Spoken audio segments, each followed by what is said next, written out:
can grab our seats. Looking forward to an exciting day today. So I'll introduce myself. Good afternoon, everyone. I'm Brian Smith. I'm the Chief People Officer here at NASDAQ. It's my great pleasure to welcome my NASDAQ colleagues, clients, partner organizations, speakers, and distinguished guests to our inaugural Black History Month Summit. Very exciting, first for us. We're excited that you can all join us today to collectively celebrate Black History Month. NASDAQ's global link of Black employees, referred to internally as GLOBE, is the organizing body for this momentous event. The GLOBE Network has the mission of providing a platform for connecting and collaborating for employees that have an affinity or interest in Black, African, African American, and West Indian culture at NASDAQ. As the leader of our people team at NASDAQ, I strongly believe that diversity, inclusion, and a sense of overall belonging are very important to the success of our organization. And employee networks such as GLOBE are going above and beyond to help us achieve these goals. Can I ask that the members of our GLOBE community raise their hands? Big group, awesome. Thank you so much for shaping our workplace, making it a thriving workplace at NASDAQ. Without all of you, none of this would have been possible. So a round of applause for the team. Thank you.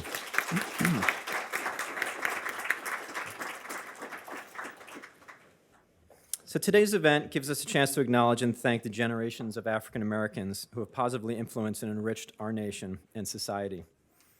Innumerable individuals from this community have served and helped the world achieve really big things while overcoming a system of inequality.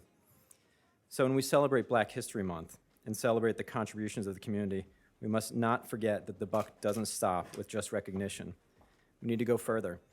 We need to address systematic inequality, and not just do so today and this month, rather change our ongoing perspective every time we approach a new process, a new product, a new idea, et cetera. You'll hear more about this topic from our esteemed speakers today. These individuals not only have admirable career stories, but they're also deeply committed to making positive change in the world. We're honored to be in your company, and thank you for your generous contributions of time and your thoughts today. Thanks also to our trusted partners from the National Black MBA Association who've partnered with us on this program today. As today's program unfolds, I want you to notice something besides the insightful dialogue that you'll hear from leaders, experts. The room's full of advocates, collaborators, enablers. Try to make some connections and stay connected. Don't let these moments fade away over time. So now, if you'll join me in welcoming Teresa Evans to the podium. She's going to share with you an overview of today's agenda and other details about today.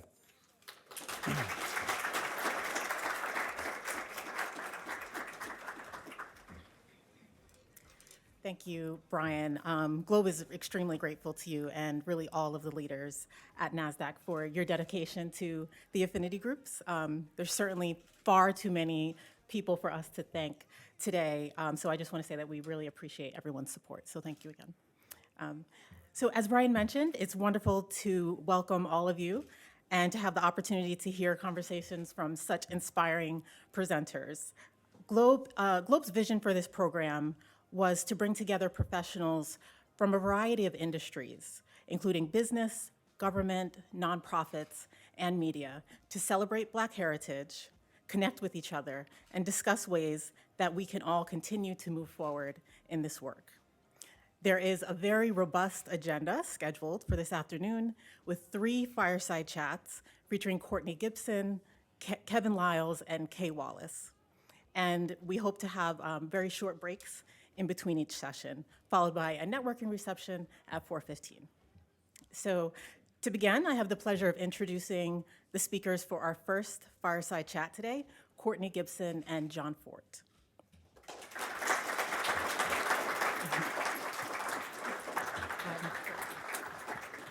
So Kourtney is president of Loop Capital Markets, where she began as an intern.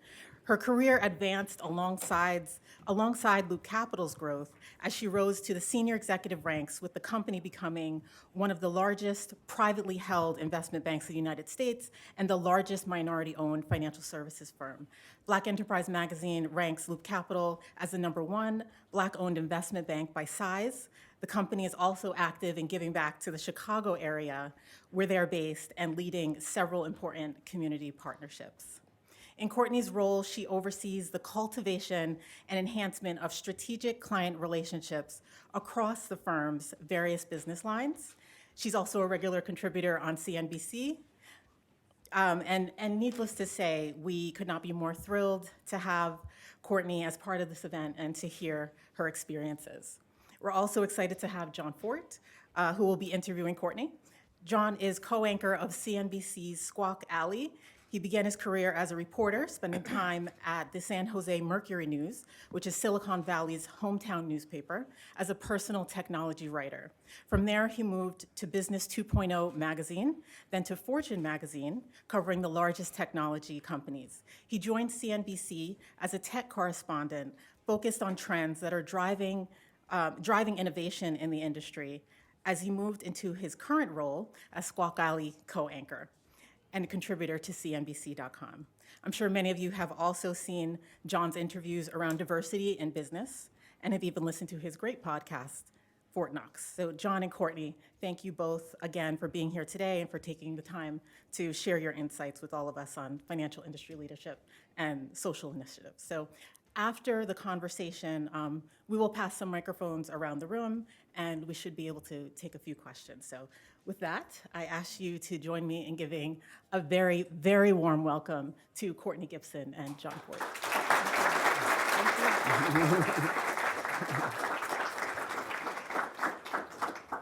Well, Kourtney, this is our first time getting to do something like this. I'm so Usually excited. I'm on the hour before, you're on the hour after, and Yep. never the twain shall meet, so this is great. Great. Let's talk about the state of diversity in the financial industry, and I think there are a number of different ways we can get there.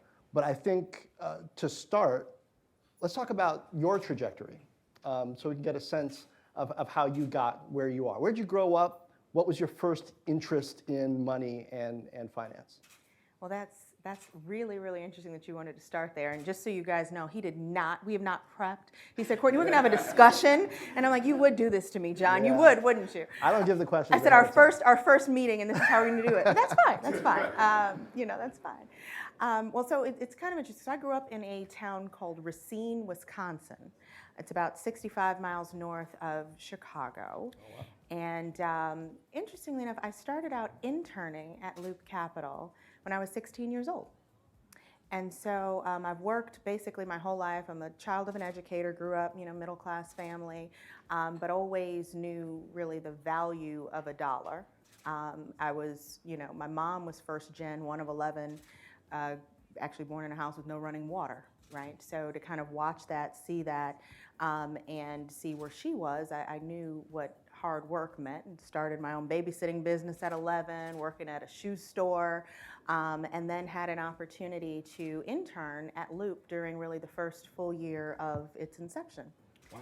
And so I started off there doing everything from, I was 16, 17, and PowerPoint and Microsoft had really started coming out, and I was the only one who really knew how to do anything with it. So I created the first presentation materials, did everything from backing up our compliance tapes to essentially whatever needed to be done. So the firm started with 6 folks, and I was the 8th person there. Went off to college in Miami, go Canes, and had an opportunity. I was actually going to be a doctor, though. Okay. So for me, I was going to be a bilingual pediatrician, and that was what I was going to be since I was 9 years old. Got a taste of financial services and how money moved, and said to myself, I kind of like this. But I probably liked even more the ability to grow a business.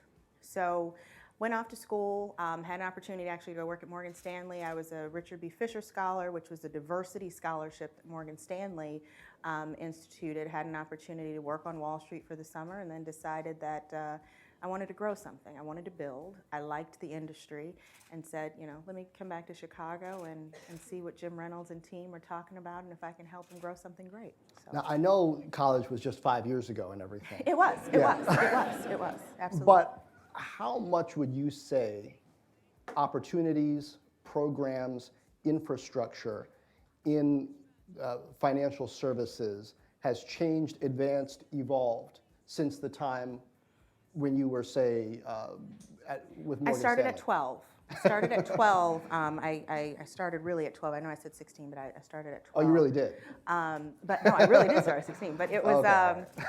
but I believe that. This was 16 is early, so 12 it was is like, very all right. early. Like I said, I knew nothing about this business, and it was a tremendous opportunity. But you know, we can talk a little. You mentioned, Teresa, like the commitment that our firm has had. I mean, our CEO paid me out of his pocket, right? And so in cash. But he also In knew Chicago. the value in Chicago. I mean, We a can lot of talk paying about out that of pocket too. in Chicago in cash, so. Right. But you know, it was kind of interesting. I mean, we had interns, and you know, we were not even a year old, right? And it was populated, and the firm has continued to run our internship program, where it started with myself and one or two other folks that knew somebody at the business. But we went from, you know, a couple interns to, you know, we have 20 to 30 kids every single year that intern at our firm across our offices that all are diverse and really Black and brown is critical. So you asked me a really pointed question on how diversity and how things have changed. I think it's really ebbed and flowed, right? So I think in the 80s, which really does predate me, right, there was a huge push on Wall Street to bring women in, to bring minorities in, to really work. Now, we might have been also sometimes put in areas that where the banks knew they were going to make money, because there were, you know, whether it was in public finance, where you had, you know, politicians that happened to be minorities and women, so they knew, let me put some minorities and women in those seats and be able to monetize it. That's fine, but it gave us exposure and access to a business that we were historically shut out of. Then you started to see programs being put in place. Like I said, I was a recipient of a scholarship that not only gave me money to go to school, but it also then allowed me to intern, and I was one of, and this is, I will tell you the year, I mean, it was 2001, 2002, and I was one of 27 interns at Morgan Stanley in their fixed income business, and I was the only Black woman. And that has changed. I think they did begin to kind of continue to diversify that pool, and they were focused on it, but then you hit the financial crisis. And, you know, I think we were affected disproportionately as it relates to what happened there. Oftentimes, though, we were, you know, again, we're the newer ones. We just started really infiltrating a lot of these large investment banks. And, you know, when they were doing mass layoffs, I don't think that the replacements happened at the level in which they needed to be able to repopulate the street, if you will. And so I mean, is diversity kind of a sunny day pastime? Because, you know, when things are good, it's like, oh, well, let's look for extra business. Yeah, And who can help us get extra business? Then when things get bad, it's sort of like, oh, well, now we got to buckle down. Now we got to buckle down. And, you know, now we got to do this. And, you know, now we're going to cut, and we're going to start, and we're going to cut here. And, you know, and without kind of naming any particular firm, I think it just, it happens, unfortunately. And then you lose, when that happens, you lose institutional knowledge. You lose the process that you built. You lose, you know, candidly, part of the brand that you've built that helped to recruit those students, you know. So I think it's, like I said, it ebbs and flows. But what would be great is if we, you know, institutionalize the process across financial services and make sure that we have a pipeline that starts much, much earlier to introducing people of color into, you know, investment banks and on the street more broadly, and that will help to kind of keep the cycle going. I'm curious, Jim Reynolds is the founder, co-founder, and CEO of Loop. Did he have some experience that you know of that led him to have an intern that early? Not that I know of per se, but what I will tell you is, so a little bit of his background, because I think it is important. It's a part of the fabric of who we are as an organization, and we make sure that everyone who works at our organization understands who we are and what's important. I'm not going to talk about this whole cliche of a double bottom line and all of this. Like, no, it's, we're Black, and this business is woefully underrepresented with people that look like us. And if we're going to be in the seat and we're going to be in the room, we take it as our responsibility to make sure that we're bringing others with us. And so Jim, as a part of, you know, coming from the south side of Chicago, Inglewood in particular, he was going to be a TV repairman. okay?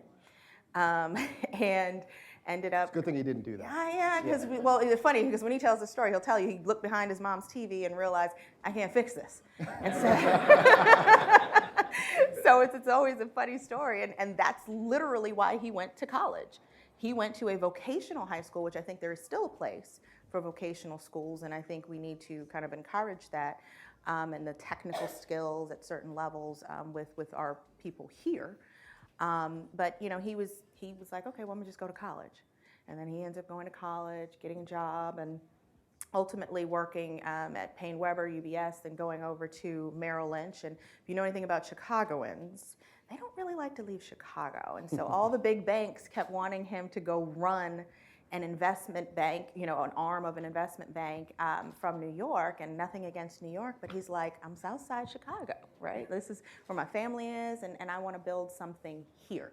And so Merrill Lynch allowed him actually to rotate through their business for 9 months to learn their business, and he started Loop in '97, in September of '97. So it was supposed to be originally just a muni bond trading shop and maybe trade some equities, because our president at the time came from that background, and so that's what they thought they were going to do: trade a few bonds, and here we are today. So Ariel Investments is in Chicago too. it is. What is it about Chicago? We work together.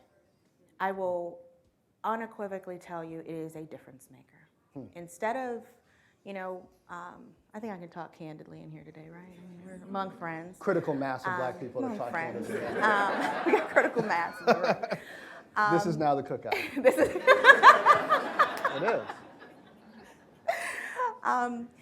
rather than trying to say, and even with whether it's the BE rankings or whether it's this or that, people always like to figure out how to divide. The way we look at the world, and I think I can speak for Jon and Melody, who I think incredibly highly of, and they're incredible human beings, instead of thinking about, in Chicago, how do we take from you to give to me? There's only this much of the pie, so I'm going to talk about you so I can get that sliver. It's how do we get the pie, right? How do we open up the door so that we can all go in? Because, that's the mentality that they have in Chicago. So whether it was when we began working with public pension plans, and John and Jim and Quentin Primo, who runs a very large real estate fund out of Chicago, the guys got together and said, look, guys, we're managing less than 0.5% of the assets of the state, but yet the people paying into these pension plans all are black, brown, or women. Something's not right with this. Why is it that we can pay into systems but can't manage the assets? Can't trade the assets? Why is it that we can, and I'm gonna throw Nike out there just because, but how can we buy tennis shoes, right? We can buy the tennis shoes, but when it comes time to underwrite their debt or do their mergers and acquisitions or do other things, that we're not in that conversation.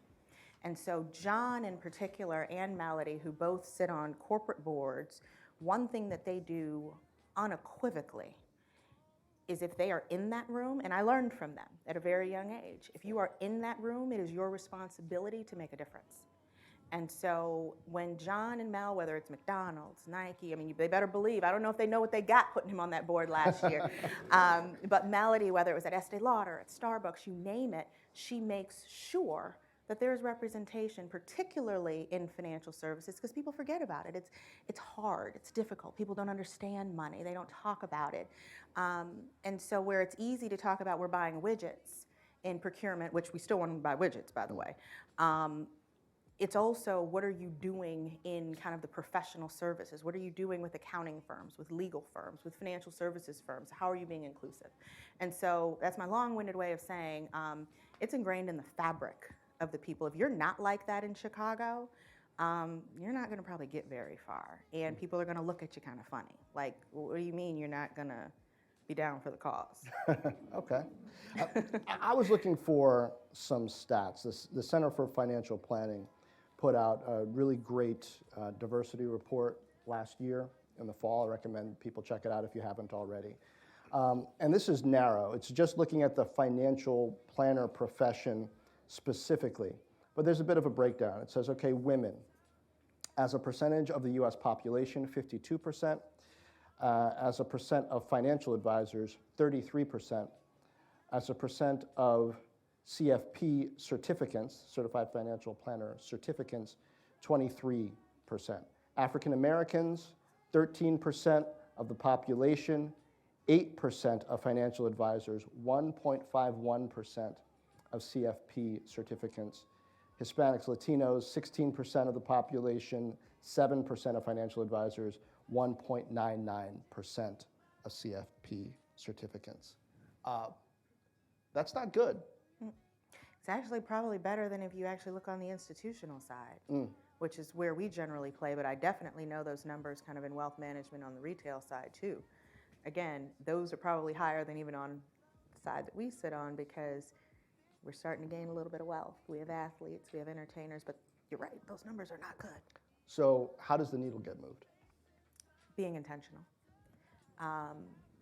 And being intentional early, thinking differently, having senior leadership and management teams that really and truly buy in, not just it's the right thing to do, or we get credit for ESG, you know, the environmental social governance piece.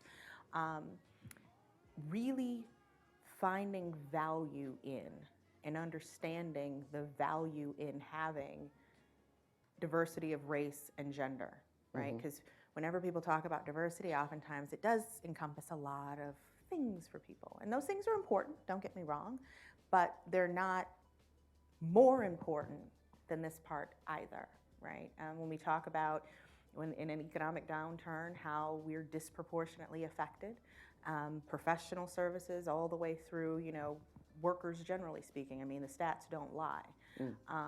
But how you change that is being intentional and being early. There are programs in place.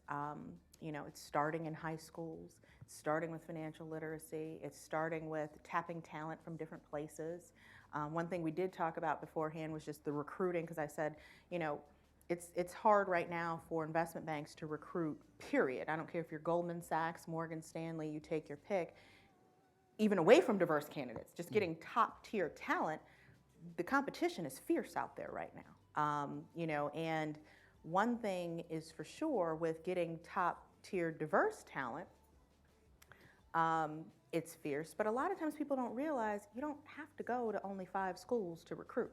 There's some really, really good and talented people at DePaul, at University of Miami, at Spelman, at Morehouse, at Howard. It's what are you actually seeking? And Warren Buffett, I just happened to catch a glimpse on LinkedIn. Warren Buffett was talking about just some of the core traits that you want from people that work for you. And intelligence and intellect are one thing, but integrity should actually sit at the top of that list. Being hardworking should be at the top of that list. And that doesn't necessarily mean you chose to, my sister chose to go to University of Wisconsin, which is a fantastic school, to be closer to home, right? Harvard and Yale are kind of far away. But you know, it's thinking about the world differently and finding talent that you're actually willing to invest in and cultivate and grow is what I think the differentiator has to be. There's a lot of talk about diversity, as you mentioned, in corporate America right now. I think I would argue, though, that corporate America has diversity fatigue when it comes to black and brown people. Like, okay, we'll do it. But you guys don't feel that, right? I think that when I was coming up, back particularly in the 90s, out of high school, out of college, there were sets of programs in journalism, for example, with multi-year legacy where companies were pouring specifically into generating a pipeline. And they didn't know whether it was going to work for them specifically or not. Are we going to get this population of people into our company? But they were willing to take the chance. I'm not sure if the result isn't what they wanted, the yield on that investment wasn't what they wanted, or probably more likely, these were newspaper companies. They just got obliterated and had to focus on keeping their heads above water. But I think now diversity means something different, which, you know, everybody's different, and that's important too. But I think there's less, perhaps, of a intentional mission to invest in creating a pipeline for underrepresented communities? Or if that commitment is there, it's like brand new all over again. And I'm thinking, wait, weren't people working on this 30 years ago? Why has there been no progress Right. in, like, software is better now than it was 30 years ago, like a lot better. Why is the pipeline generation not so much better now than it was 30 years ago? You know, if I could answer that question. Why, Kourtney? Why? I really don't know. I don't know. And I 100% agree with you. And I have the same, I feel like I was having a conversation with Jim actually this morning. And, you know, we were kind of going back and forth on some business decisions where it's like, did we not have this discussion like 20 years ago? Like, was I not sitting in this same conversation? Like, why are we still fighting the same fights over and over and over again? It's not Jim's fault. It's not. Because, I mean, he found you at 16 and now you're the president. So did. he's He did. Mr. Pipeline. He should, right? I mean, that's And like, he tells me every day I can be replaced. So let me be clear. So when you guys see him now, make sure. But no, it's again, it is in the fabric and the culture of who we are.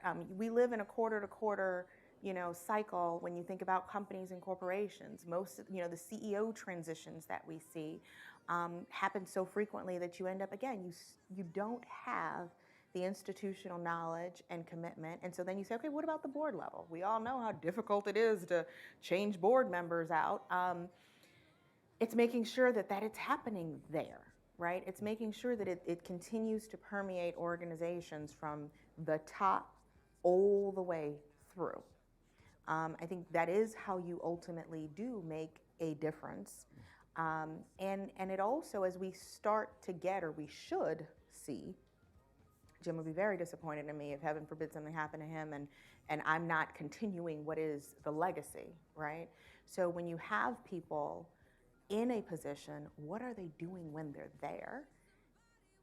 And also us holding them accountable, right? So like when I talk about a Melody or a Jon and they're in that corporate boardroom, there are a lot more than just them that are out there populating these corporate boards. What are we doing when we're in the room?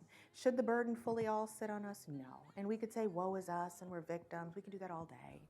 But ultimately, if you have a chance, you got to do it. I sit on two boards of universities. I sit on one investment committee.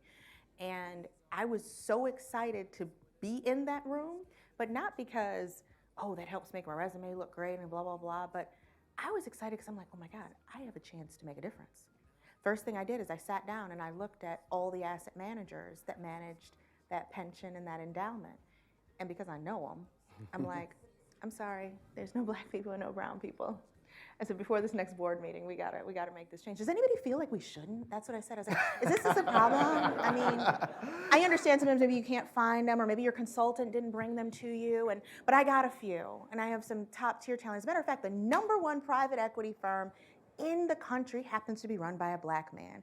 That might be a safe option. So let's go with that. If we need a first one, there you go. Or how about a John Rogers who runs Ariel, and his firm is a 5-star Morningstar rated fund he has there at the firm. How about we bring in John, right? Mm-hmm. Or Paul Vieira in Atlanta. He runs $30 billion. I mean, they got to be doing something right. And so, you know, it's just making sure that if you are in the room, that it's not just to hold a seat. If you're going to do that, give it to somebody else. Now, I like to be kept honest on time because I'm in TV. We have commercials, we have rap We do. cues. So we're about to open it up to questions, but I like to give you time to generate your question. So you're not like, questions? Let me think of one. So I'm going to ask another question, and then it's your turn.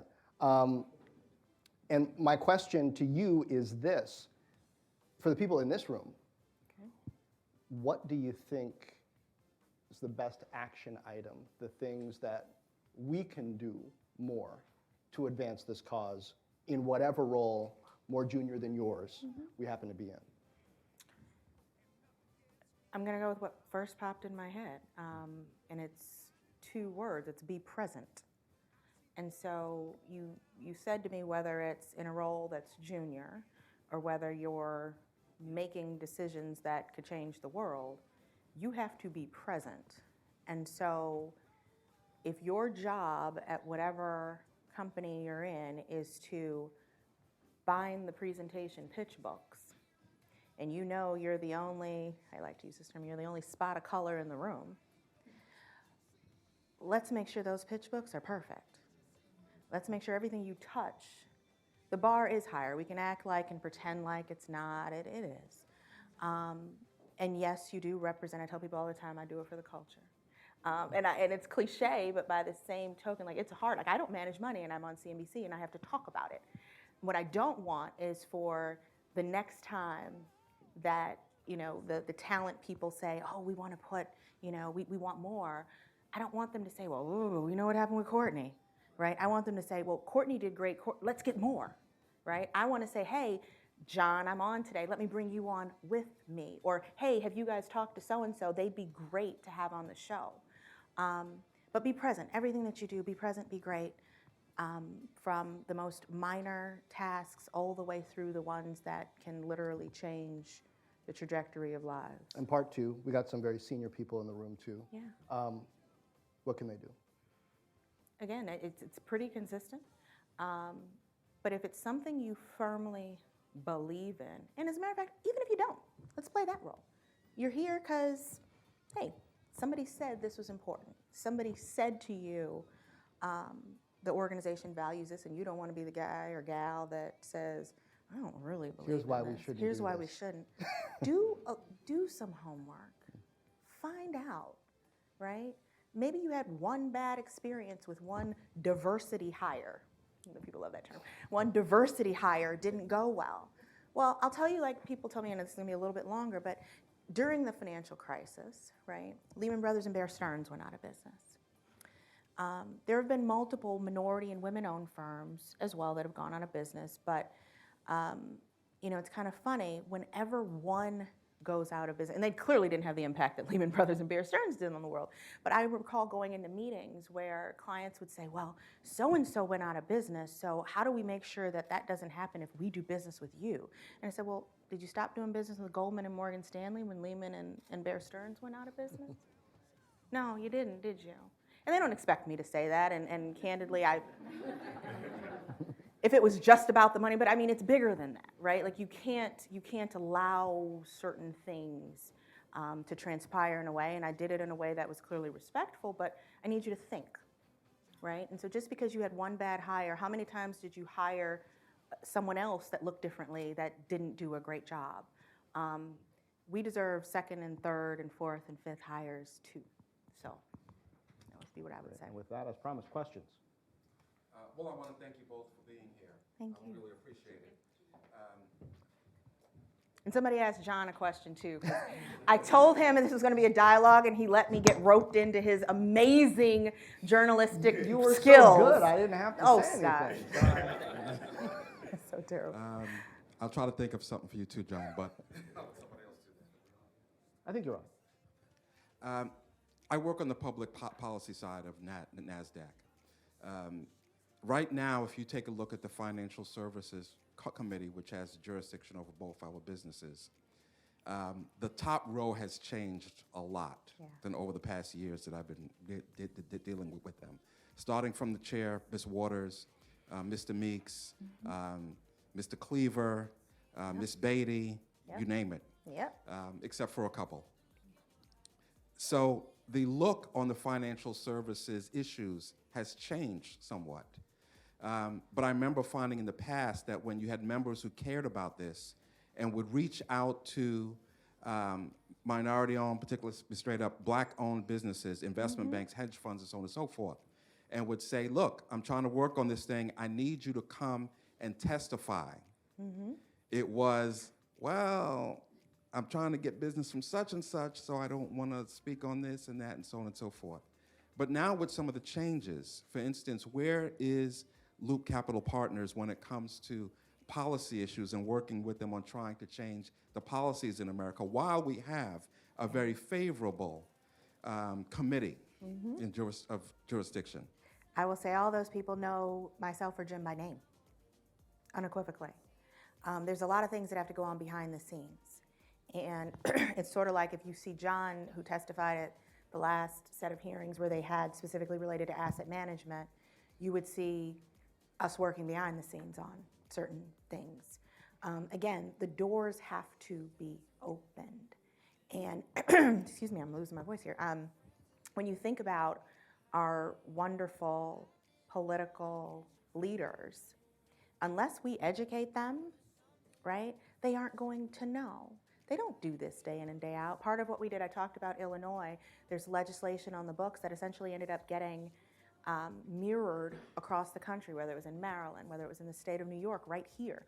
They were coming to Chicago, and although we do have a fair amount of people right here in New York City, but we helped Governor Patterson. We helped the office of the city of New York with Scott Stringer and others in shaping and crafting language to be inclusive. We're like, you don't need to say it specifically for Loop. I don't need Congressman Meeks to walk in the door and say, hey guys, I need you to do business with Loop. I need Congressman Meeks to say, I will not allow a company to issue stock or issue debt without the presence of a minority or woman-owned firm economically represented on that deal. Not just let's put a person in the slot and we split 1/8 of 1%. In a meaningful role, we need economic parity in capitalism right now, and we're not getting that. And so, but unless we're talking, unless we're doing that work behind the scenes, they don't know. So we all have to do our job around that. So whether it's in front of it and we're testifying on the screen, or you're behind the scenes working with all of those wonderful senior advisors that they have, we got to do the work. Got to do the work. Thank you. Yeah, absolutely. I'm Doma T. Pungo from across the way at Viacom CBS, and I'd be remiss if I didn't say I'm from Chicago, and we love Chicago. Chicagoans love Chicago, and we love Jim Reynolds and Melody and John and yourself and all that you guys do for our community. But I just left the city speaking at the Journalism Town Hall, and some of the issues you talked about is reflected across industries where diversity is seen as an altruistic passion project and not as a business strategy. So I'll keep the question brief because you guys have touched on it, but really want to figure out what can we do in our respective spheres of influence to move companies beyond looking at diversity as this thing that is the right thing to do and get us to a space where it is the financially sound thing to do. And the reason I brought up the journalism conference is because, as you know, in Chicago Tribune is being bought and sold and going through financial problems, and you see papers like the Sun-Times partnering with niche, smaller digital upstarts that focus on the LGBTQ plus community or Black community because they know that they've ignored these audiences for so long. But now it's too late to build that equity, sweat equity with them. So how do we get companies to look at this as a business strategy at the onset? That's a good John question. Yeah. From your, Yeah. There you go. See, I knew you were going to do that. You knew I so was going ready. to do it. He was ready. I think, and it's kind of cliche to say it has to start at the top, but I think it really does. Like there can be as many lieutenants as you want who say, oh, this is important, that's important. Now we got a question in the back. Want to get the mic back there because I saw your hand. Let's work the mic's way back there if we can. But the biggest impact that I've seen happen is when a CEO says, this is important, yes, because it has an impact on the business's numbers, the revenue, the profit, et cetera. And there's a lot of that in that report I mentioned from CFB at the beginning. But also it's important for culture. And that's, I think, a word and concept that a lot of companies are more and more understanding and investing in. And I'll specifically call out Apple because it was one of the first companies that I started covering when I moved out to Silicon Valley, my second job out of college in late 1999. At the time, Steve Jobs was running it. A lot of great things about Steve Jobs. His board and executive team were not diverse. At all. At all. The marketing that they did, the people who were in the marketing around the iPod and around iTunes, not diverse. They did have some Asian Americans, but other than that, not diverse. And we notice when that happens. When Tim Cook got in, I noticed a shift. Lisa Jackson suddenly comes over from EPA and is an Apple executive. More women moving into those executive ranks. Now you have a board member with Apple who's African American. Their marketing From has Chicago, shifted. by the way, you got to put that. From Chicago. James Bell from Chicago. They're You got all to throw that from out there. Chicago. From Yeah. Chicago. Boeing from Chicago. Mr. Bell is from Chicago. James Bell's from Chicago. Yeah. So you see all those things happening. Then a couple years ago here in New York, I was meeting with Apple or product around a new product, Mac product coming out. All of the product people who were running that in the room were women. And I called it out with PR there. So I just want to make note of this. I've been covering Apple a long time, more than 15 years. It's the first meeting I've been in where all of the product people are women. That's interesting progress for you guys. So I wanted to give them a little, right? They could have not done it. Yeah, but because I called it out earlier when their marketing wasn't diverse. Yeah, we did the product briefing. I said, by the way, I noticed your marketing, there's no brown people in your marketing, and I've noticed it for years. I think that's interesting. Why is that? Not really the sort of thing that they're used to hearing with journalists and product briefings, but hey, right? So I think when the CEO starts to think of diversity and impact on society as part of the company's mission and part of its culture, part of how people are energized and customers think about it, I think that's key. I also think it's key to retention. And in a competitive job market, people wonder, in a market like this, a lot of companies are like, well, I want diverse employees. I want, diverse, highly sought after, management candidates. Well, you want that, but have you invested in it? Are you known in our circles as a great place to work? Who else do you have already who's been there a while? Yep. Right? And if you don't have anybody, it's kind of like that neighborhood where they're like, we want you to move here, but there's no black people. You're like, okay. Why don't you have anybody already? We didn't just come here at some point. I know you want me to move in, but why don't you have anybody here already, right? So I think it definitely starts at the top. Yeah. Is there that question in the back? Did the mic ever get to you?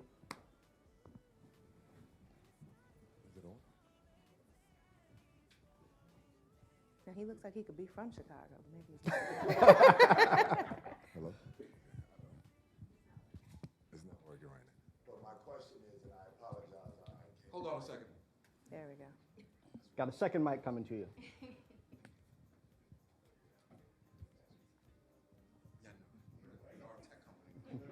How are you today? All right. I stand up because I could barely see you. I came in late, so I apologize for my tardiness, but I don't know if you've covered it. The recent plunge in the stock market due to the coronavirus and whatever have you has affected, I have a women's collection, and has affected my business where I couldn't show for Fashion Week because my entire collection was stuck at customs for over 3 weeks because of the coronavirus. So that affected me financially. And also my second part of my question, the first part is how can we find a way to navigate around the plunge as far as for small businesses, because there's now a panic that it's really affecting our marketplaces as far as, especially in fashion. And my second part of the question is, I'm also the director of marketing and corporate partnerships for Fubu Radio, and we would love something like this. And we feel that when we reach out to financial institutions, especially of our own color, they don't take us serious enough to come on our platform, maybe because we're not big enough or whatever have you. Did you say FUBU? Yes. For us, by us? Yeah. Oh, I just wanted to make sure. Okay, I'm sorry. Yes. And because we really want to educate our listeners, because a lot of people in this room have their acts together already. And we want to touch those people who desperately need it on the ground level so they don't get into financial trouble to where they're working backwards and against the clock and get ahead of the situation. So just twofold on that. That's a good one. So you take the first part, I'll take the second part. Sure, or we can reverse it. Because he said the financial services people aren't responding. Right. So I would absolutely unequivocally say Loop Capital Markets absolutely is involved in making sure that we're educating our own communities and that we're present. I'm not sure who you've reached out to, if at all at our organization, but that is something that we would consider. So let me put that very close. And I also know there are a number of firms that are willing to do that. Now, we too are also working and doing stuff, and obviously Melody and others have done radio shows, et cetera, so it could be a timing thing, but I would say generally that is something that we all care about to a certain extent. At least I could speak for Loop and Ariel and several others. So if we can, be helpful, want to think through that as well. The stock market, can't really control it. We were, because we were trying to, he wouldn't tell me these questions, like I said, so we were trying to avoid those kind of stuff. I was like, okay, what's going on in the market, blah, blah, blah. And we were talking about the coronavirus, and I think the impact is much more widespread than people are talking about. I would have never in a million years thought about that, right?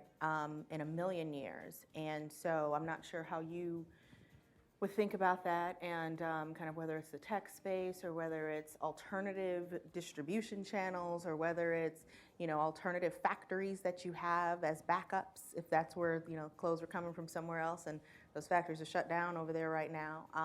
But always thinking and having a backup plan. We're known for having really good backup plans, generally speaking, as a people. And I think as you think about money and you think about your business, it's what are the alternatives? And in the event of and this is not a norm, right? Like nobody expected it to come. Nobody really prepared for it. But in the event those things happened, what does that rainy day fund look like? And making sure that if nothing else, you're maintaining that. God bless you. And we're in the unfortunate position, you're in the unfortunate position where you're on the leading edge in this situation. That's a story that I hadn't heard before.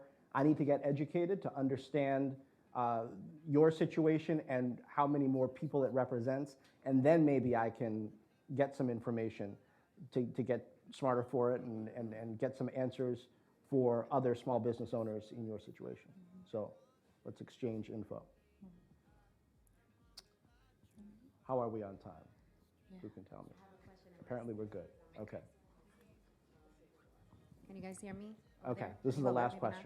Okay, Victoria Jen Rodriguez. I've been in the diversity space for about 15 plus years, was in corporate, now I am serving as a consultant. And one of the things I advise clients and actually seek out in clients is an appetite for what I like to call smart disruption, because people get sensitive around the word disruption, and so I put smart in front of it and it's easier to digest. And what I find is that a lot of organizations are not risk averse enough in the sense where they want to set the trend, they just want to participate in the trend. And so they wait for somebody like Goldman to say, we're not going to bring anyone public unless you have, a minority stake, and then everybody follows suits. But look how long it took for Goldman to do something like that, which is smart disruption, right? Which is innovative. And so what I encourage everyone in the room to do is go back to your offices and think about different ways for you to make the business case that's outside of the social cultural aspect of diversity and inclusion. So for your ERGs, for your networks, don't just have the socialized hour. Think about how are you bringing key talent into the organization? How are you bringing key minority-owned businesses to the deal table to actually see change? And also hold your senior leaders accountable. So something diverse that I tell people is take your white senior folks and bring them to the hood. Right? Educate them. As you said earlier, Kourtney, educate. They need to be educated. No, there's a bias that exists because they've never been exposed. And so they look at it as a passion project because they don't touch it, they don't feel it. Their senses are not active to it. We are, because we've grown into it. And so just an idea and something to think about when we're talking about how can we make the business case, how can we see a real change, how can we move the needle ahead? Smart disruption. You still tell them which neighborhoods not to take them to, though, right? Right. So, And Which it's hood probably is a lot important, closer than that. But it's even like, and I'm just going to tack on, even though it wasn't a question there. One thing that even before David Solomon did what he did and made the announcement with Goldman, and they have an incredible head of diversity over there who I know well, J.P. Morgan and Jamie Dimon, I'll be honest, again, he got a fan at that point. I became a fan when Jamie Dimon said in his letter, we not only need to improve our diversity, we need more Black senior talent. That kind of hit home a little bit. I'm Black, if you didn't know. And so it hit home a little bit. And I said, okay, now, but let's see what he does. Okay, you got it to Sundaduck at a CEO, right? You have, Sekou, who's running, and advancing Black pathways. You have things that are very focused and deliberate about not just let me go do a marketing ploy, right? And they see the business side of it, right? And I'm okay with that. They want to be in the communities. They want to do the wealth management. They want you to bank there. And they're saying, we want your money, but in order to get your money, we probably need to help you make more money. And I don't know, they didn't tell me that, I'm just putting that together, but that's my guess on how some of that might have come together. And yes, it's the right thing to do. But there's no reason why they shouldn't make money off of that, right? There's no reason we shouldn't support companies that support us. And I think if we begin to do more of using our wallet to speak volumes, and we've said it for a long time, and it's so, that part I think is tired. We talked about that 15 years ago. We do spend a lot. Use your money in that way and be vocal about it, right? So if you do take your money from somewhere, if you do stop buying XYZ, you tell them, this is why I'm doing it, right? Using your voice and using your money. And if we collectively can do that, that is the change agent. That's the change. I love your point about smart disruption and, again, getting that buy-in at the top. That resonates as well. Thank you. Thank you guys And thank so much. you, Thank you, Kourtney, Jon. for the great conversation. Can I come? I want to come play with you one morning. I want to come on earlier. Please do. I'll talk tech at some point with you.